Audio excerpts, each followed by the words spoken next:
Alright, the next three lessons are things that are related to covalent compounds, but are not directly related to naming them, because we've already covered what's required to name them and write their formulas. They're pretty simple. However, Lewis structures, polarity, and what's called VSEPR are the next three lessons, and they're going to take what we've learned and kind of apply it. And you're going to see things talk about covalent compounds. So, starting off with Lewis structures. Lewis structures are two-dimensional drawings of covalent molecules. They use lines to represent bonds, and that are valence electrons. And then we have dots for the valence electrons that are not involved in bonding. These non-bonded electrons will always be called lone pairs because they will always come in pairs. So, in this Lewis diagram, these are the bonds where the electrons are being shared between the hydrogen and the oxygen, and then these are the lone pairs. And they always kind of come drawn like this, drawn in pairs. Alright, so there are three methods. The first one is trial and error. I don't recommend it. This is how I was taught to do it, and it is a royal pain in the rear. Because we go back to the octet rule that we learned before. Basically, everybody needs to end up having 8 electrons to be happy, and it just doesn't work well. It's a pain in the butt. You can also do a pattern. You know, that hydrogen always does 1 bond. Group 14 can do 4. Group 13 can do 3. Now, when you get more comfortable with these, you can kind of recognize these patterns and do them pretty quickly. But for learning, I don't think this pattern method is very helpful.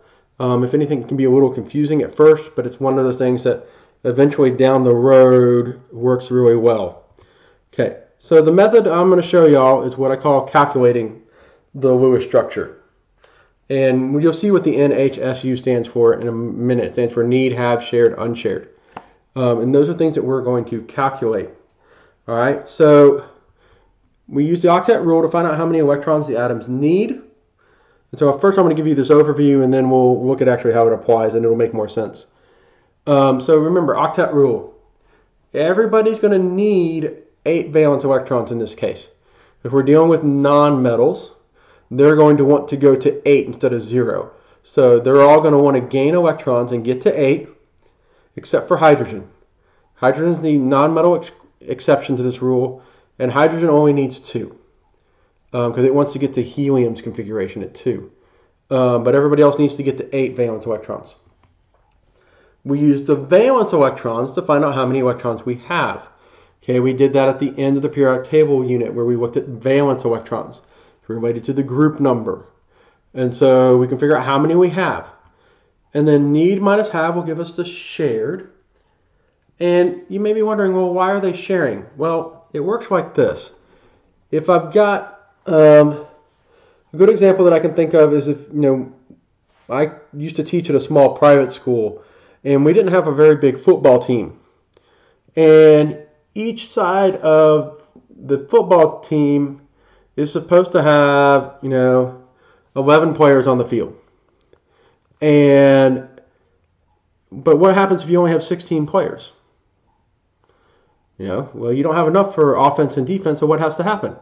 Well, some players have to play both ways, or some players have to be shared by both the offense and the defense. And so they count as part of the offense, and they count as part of the defense. And that allows you to have enough players for a team. And so it works the same way here, that I may need, if I take 2 oxygen atoms, I need 16 electrons. But oxygen only has, 2 oxygens would have 12 valence electrons. And so they're going to have to share. And that's where the sharing comes from and why we have sharing.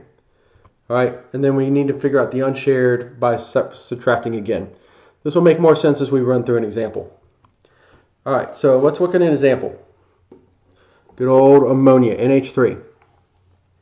So the need, nitrogen needs 8, and then hydrogen needs 2, except I have 3 hydrogens.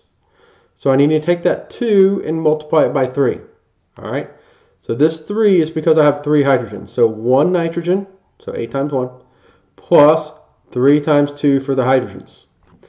And that gives me a total of 14 valence electrons that I need.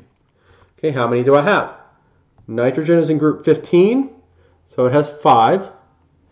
Hydrogen's in group 1, so it has 1 valence electrons.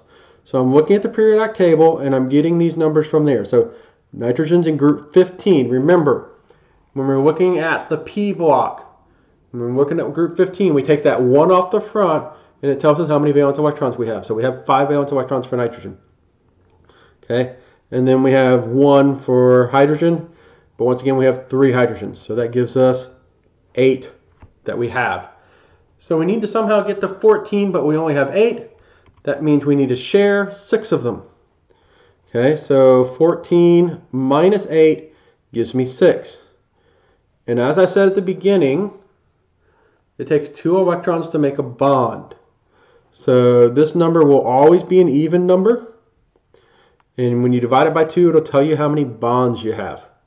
Okay, this seems a little cumbersome at first, but trust me, this is the most surefire and the easiest way to consistently get these right. And it becomes second nature after a while, and it becomes very quick to do. All right, so just a little bit of practice, and this will be an easy way to do these. All right, then unshared is going to be, we have 8. 6 of them are being shared, so what's left are going to be my unshared, 2. So I'm going to have 2 dots. So drawing these, first you take the first element and you put it in the middle. Okay, so nitrogen was listed first, so it goes in the center. And then we arrange the other elements around it, kind of like spokes on a wheel. Hydrogen will never be in the center. So if it's listed first, like in water, it doesn't go in the center. All right, so then you draw your bonds from the center atom out. And you draw your bonds until you run out. It's possible to have double and triple bonds. Okay, by its nature, a bond must connect things. You will never have a bond being drawn into the middle of nowhere. You'll not have a bond coming out of the top of this nitrogen going nowhere. Okay, or another one coming off the hydrogen here. We're keeping these pretty simple right now, just an element in the middle and an element on the outside, until you just connect them with the lines until you run out of bonds. It is possible, to, like I said, to have double bonds or triple bonds. For example, if I had 4 bonds, I could put 1 here, and then 2 here. Okay, or 2 there, or 2 there, whatever. We'll kind of get into that in a second. And then you need to go in and check to see if each atom satisfies the octet rule. If not, you add dots. So how many did the hydrogens need?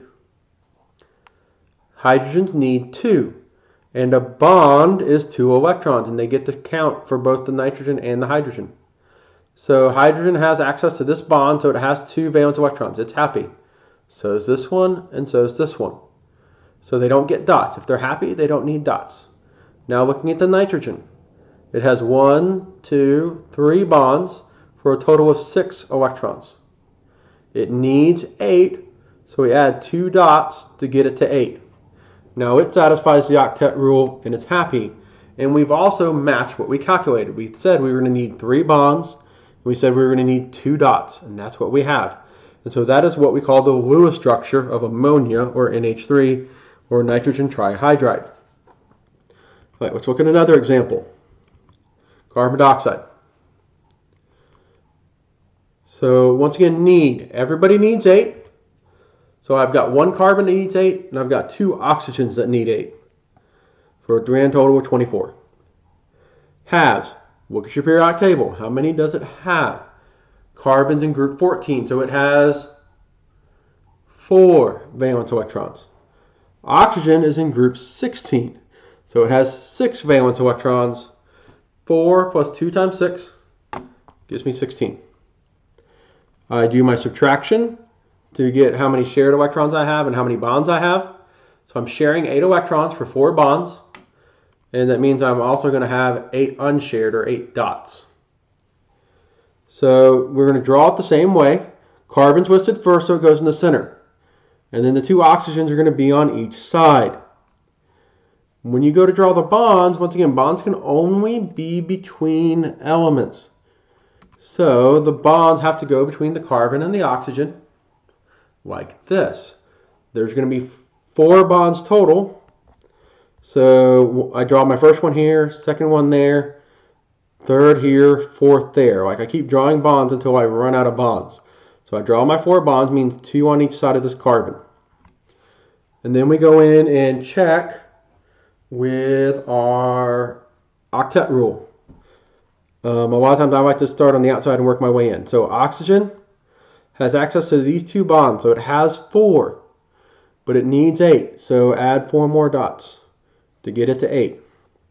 Same thing with the oxygen on this side. It has these 2 bonds that are 2 electrons each, giving it 4 right here.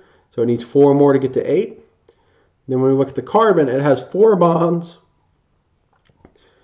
So we look at the hydrogen. Now we look at the carbon, and it has 4 bonds around it with 2 electrons each, meaning it has 8 valence electrons. And it is good to go. All right. Now we need to look at sulfur dioxide. So we run through the need, have, shared again, and unshared. So need, everybody needs 8. So 8 for the sulfur and 2 times 8 for the 2 oxygens. And then all of these are in group 16. So they all have 6 for a total of 18. We're going to share 6 and we're going to have 12 unshared. So the question here is, you draw the sulfur in the middle and you got the 2 oxygens on each side. You draw the first bond, draw the second one. The question is, where does the third one go? Does the third one go here, or does the third one go here? And as strange as it sounds, the answer is both. Each of those is equivalent. There's no one oxygen that's better than the other here. And so what that bond ends up doing is it ends up actually flipping back and forth between the two in what is called resonance. And so it literally flips back and forth between the 2 oxygen locations. And so when you have resonance, you need to actually draw all possible resonance forms. So in this case, there are 2 possible resonance forms with this oxygen here and this oxygen here. If you drew this in a straight line with the sulfur in the middle and the oxygen on each side, that's okay. There's a reason why I drew it here, but we just haven't learned that yet. So if you draw them in a straight line, that is okay. Don't worry about that you didn't draw it kind of in this bent shape like I did. All right, even when you have resonance, you still need to do the octet rule for the dots just like you did everywhere else. But you do it for each individual picture independently. And just looking at this, I made a mistake in my drawings that this oxygen here and this oxygen here should have 6 dots because they only have 2 electrons from this one single bond that they have, which means they need 6 more around these. So this one should have 6 dots, 1, 2, 3, 4, and then 2 more down here. And this one should also have 6 dots, these 4 plus 2 more right here. Sulfur has 3 bonds, so it already has 6, so it only needs 2 more. This oxygen has the 2 bonds, so it has 4 electrons right here, so it only needs 4 more. And you would draw both of these with a double-headed arrow in between them to signify that there is, in fact, resonance. And so that's drawing Lewis dot structures, or Lewis structures. You just have to practice it. So I would encourage you to go into your workbook, and there's a table there that's got where it asks you to do the Lewis structures and then figure out polarity. You don't know polarity yet, that's the next unit, but go ahead and do those Lewis structures. And go ahead and get all those Lewis structures drawn, check the key, make sure you have them right, and then we can add the polarity to it after it. So I will see you in the next lesson on polarity.